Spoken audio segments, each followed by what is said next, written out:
आम पाखे अच्छा तीर्तोल विधानसभा प्रार्थी विजु जनता दल रमाकांत भोई। रमाकांत भाई आपको स्वागत करती नंदीघोष टीवी की। आपण जगतसिंहपुर जिलार आप पूर्व बीजेपी रे काम करुले आप बीजेपी छाड़ी विजु जनता दल पार्टी आपन को आम देखु सब जगह आपन को लोक भल पाँच भल पाए दौरान आपन मुंडिया मार्च स्नेहश्रद्धा दौरान केमती रही निर्वाचन आप निश्चित रूपे या तो गोटे लोक मान पाखे पहुँचवा लोक मान सहित सुख दुख साथी हवा राजनीति ये हूँ मुख्य कार्यक्रम। माननीय मुख्यमंत्री श्रीजुक्त नवीन पट्टनायक जो आशा भरोसा देकर मत तीर्तोल निर्वाचन मंडल साधारण जनता को सेवा करने सुजोग देते मु निश्चित रूपे से सुचारू रूपे तुलैवाई चेष्टा करी।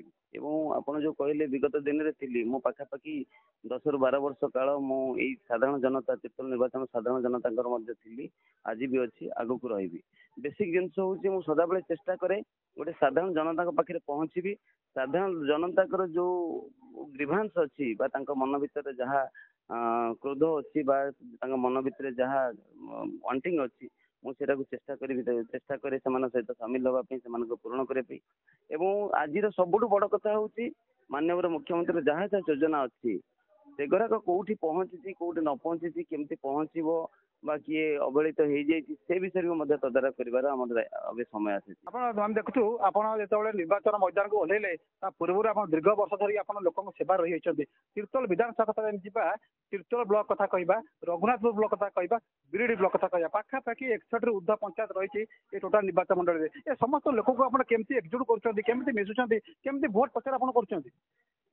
सबुठ बड़ कथा हूँ तीर्तोल निर्वाचन मंडल जो कार्यकर्ता अच्छा विजु जनता दल से बहुत भल कार्यकर्ता मिली जहाँकि मत भी एत कष्ट पड़ूनी कार्यक्रम करने गोटे कथा हूँ समस्त साथी नहीं गोटे स्रोत कम कले कमटा बहुत सुरुखुरी हम और भल हम से कार्य से धाराटा को मुझे बजाय रखी जे कहारी कहा मन में कष्ट दबा नहीं प्रत्येक वर्कर हूँ मो इम्पोर्टाट प्रत्येक भोटर हूँ मो इम्पोर्टाट समस्त साथी नहीं चलवा समस्त सब सब लोक मान सहित भी मिसवा लोक मान सहित सामिल होगा लोक मान सुख दुख बुझा लोक मान को लेकिन कार्यक्रम आगामी दिन में करवा। आम देखीचु जो विकास कथा उठेगा माननीय मुख्यमंत्री सब लोकामुखी योजना और विकास चिंता कर विकास कार्य भी कर तल स्तर त्वरान्वित तो ठीक हो पार तल स्तर नेतृत्व जो नौ तदारख कर आम देखीचु तीर्तोल निर्वाचन मंडल आप पार्थिवा पूर्व मुख्यमंत्री प्रत्येक कार्य को आप तन तन कर देखते कार्य केमी लोक ठीक से पहुँची ताई बुझे के संभव के विकास विकास कथा जदि कहबी मु कहबी यही जो 25 वर्ष भितर तीर्तोल निर्वाचन मंडल में जहाँ विकास होता रिपोर्ट आकार देखी माननीय मुख्यमंत्री जहाँ जहाँ कर छोटिया छोटिया जदि कथा कहबी गोटे रू कथा जदि आरंभ करी गोटे साधारण जनता जहाँ जहाँ दरकार शिक्षा ठू आरंभ कर स्वास्थ्य ठू आरंभ कर गमनागमन ठू आरंभ कर सब को जदि देखा जाए आम बहुत आगे अच्छे डेभलपमेंट एत स्पीड चली माने मुझे बीजेपी रे थिला बेले मु सदा बेले जो इश्यू पाखे इश्यू को लेकिन लड़ाई करुली मु भावुची से इश्यू आज दिन में ना से सर्ट आउट हो जाए बेसिकली माननीय मुख्यमंत्री जहाँ जहाँ योजना करिसेंती माननीय मुख्यमंत्री डेभलपमेंट ट्रांसफॉर्मेशन स्कूल हो ट्रांसफॉर्मेशन मेडिकल हो ट्रांसफॉर्मेशन जहाँ जो कार्यक्रम होती सक्सेसफुली होती लोक मैंने ठीक से उपभोग कर पार्टी। द्वितीय कथा है आमको साधारण जनता पाखे पहुँचुचु साधारण जनता पाखे जहाँ योजना अच्छी पहुँचा चेष्टा करूँ आगामी दिन में माननीय मुख्यमंत्री जहाँ जहाँ विजन अच्छी तीर्तोल जहाँ जहाँ डेभलपमेंट हबार अच्छी करने कथा आम भी करने चेष्टा करूँ। सबुठ बड़ कथा है आमर विजन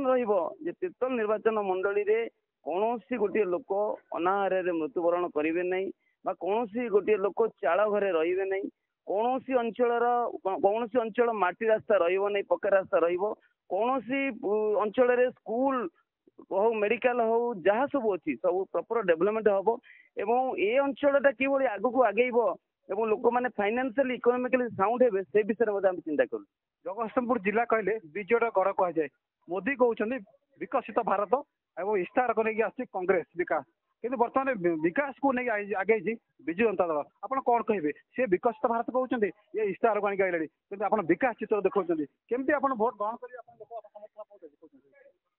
ସାଧାରଣ ଜନତା ଚାହାନ୍ତି ତାଙ୍କ ପାଖରେ ଡାଇରେକ୍ଟ କୋଉ ଯୋଜନାଟା ପହଞ୍ଚିଲା।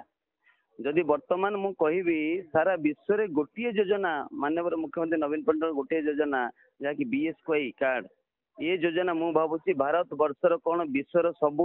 ସବୁଠାରୁ ବେଷ୍ଟ ଯୋଜନା ଯାହାକି ଲୋକମାନେ ଆଜି ଉପଭୋଗ କରୁଛନ୍ତି ଏବଂ ଏନ୍ଜୟ କରୁଛନ୍ତି। ଏବଂ ଆଜିର ଦିନରେ ସାଧାରଣ ଲୋକଟା ପାଖରେ ପହଞ୍ଚିଲେ ଯଦି କୁହାଯାଏ ଯେ ଆପଣଙ୍କର ଯୋଉ ସମସ୍ୟା ଥିଲା, ଯେ ଗୋଟେ ମେଡିକାଲ ସମସ୍ୟା ହଉଛି ଲୋକମାନଙ୍କର ସବୁଠୁ ବଡ ସମସ୍ୟା ଥିଲା, ସେମାନେ ଚେଷ୍ଟା କରନ୍ତି ଯେତେବେଳେ ତାଙ୍କର ଗୋଟେ ରୋଗ ଆସେ ସେ ସଦାବେଳେ ଚିନ୍ତିତ ରୁହନ୍ତି ଯେ କୋଉଠୁ ପଇସା ଆଣିବେ, କେମିତି ଟ୍ରିଟମେଣ୍ଟ କରାଯିବ।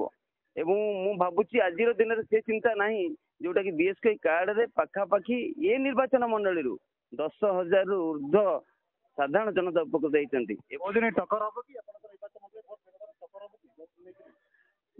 ବ୍ୟବଧାନ ଟକର ହବା କଥା ସାଧାରଣ ଜନତା କହିବେ, କିନ୍ତୁ ମୁଁ ସଦାବେଳେ ସାଧାରଣ ଜନତାଙ୍କୁ ମୁଁ ଅପିଲ କରୁଛି, ଅନୁରୋଧ କରୁଛି, ନିବେଦନ କରୁଛି, ଯୋଉ ଭଲ ପାଇବା ମତେ ବିଗତ ଦିନରେ ଦେଇଛନ୍ତି, ଯୋଉ ଭଲ ପାଇବା ପାଇଁ ଆଜି ମାନ୍ୟବର ମୁଖ୍ୟମନ୍ତ୍ରୀ ମତେ ଚୟନ କରିଛନ୍ତି ଆପଣଙ୍କର ସେବା କରିବା ପାଇଁ, ସେଇ ମାନ୍ୟବର ମୁଖ୍ୟମନ୍ତ୍ରୀଙ୍କର ସମ୍ମାନ ରକ୍ଷା କରିବା ପାଇଁ ଆପଣ ମାନେ ଯୋଉଭଳି ବ୍ୟବଧାନରେ ଆମେ ବିଗତ ଦିନରେ ଜିତିଥିଲୁ ତାଠାରୁ ଅଧିକରୁ ଅଧିକ କେମିତି ବ୍ୟବଧାନରେ ଜିତିବୁ, ସେଥିପାଇଁ ସମସ୍ତଙ୍କର ସହଯୋଗ କାମନା ନିହାତି ଦରକାର। ଶୁଣୁଥିଲେ ସବୁବେଳେ ମନେ ରଖନ୍ତୁ, ଲୋକଙ୍କ ସେବା କରନ୍ତୁ, ଲୋକଙ୍କ ସରକାରଙ୍କ ବିକାଶ କାର୍ଯ୍ୟରେ ସବୁବେଳେ ନଜର ରଖି ତ୍ୱରାନ୍ୱିତ କରନ୍ତୁ ଏବଂ ବିକାଶ କଥା ପ୍ରତ୍ୟେକ ଘରେ ଲୋକମାନେ ପହଞ୍ଚୁ ଏବଂ ଲୋକ ତମକୁ ଭଲ ପାଇବେ, ସମସ୍ତଙ୍କ ନିଶ୍ଚିତ ଆସିବ। ମାନ୍ୟବର ମୁଖ୍ୟମନ୍ତ୍ରୀ ଷଷ୍ଠ ଥର ପାଇଁ ତାଙ୍କର ମୁଖ୍ୟମନ୍ତ୍ରୀ ଚୌକିରେ ଅଳଙ୍କୃତ କରିବେ। ଜଗତସିଂହପୁର ଦୀପ୍ତି ମହାନ୍ତି, ନନ୍ଦିଘୋଷ TV।